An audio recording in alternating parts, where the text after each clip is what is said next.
पंजाब हुकूमत ने पुरतशद्दुद एहतजाज और मुजाहरों से निपटने के लिए जामे हिकमत अमली मुरतब कर ली। सूबे में रियासती रिट और कानून की बालादस्ती कायम करने के लिए विफाक से इंतहा पसंद जमात पर पाबंदी आयद करने की सिफारिश करने का फैसला कर लिया।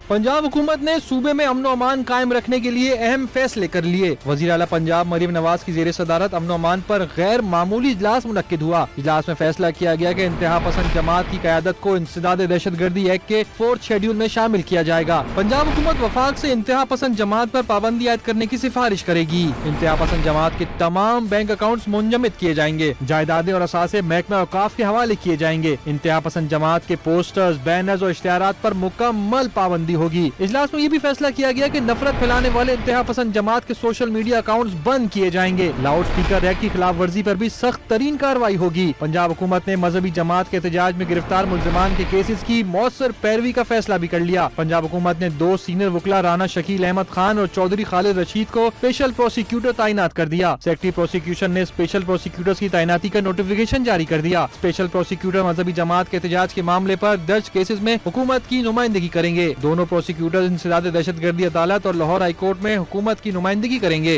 दूसरी जानिब मुरीद के शहीद SHO शहजाद को खराज अकीदत पेश करने की करारदाद पंजाब असेंबली में जमा करा दी गई। लीगी रुकन हिना परवेज भट्ट की जानिब से जमा करारदाद में हुकूमत पंजाब से मुतालबा किया गया कि शहीद के अहल खाना को शोहदा पैकेज के तहत तमाम मराहत फराहम की जाएं।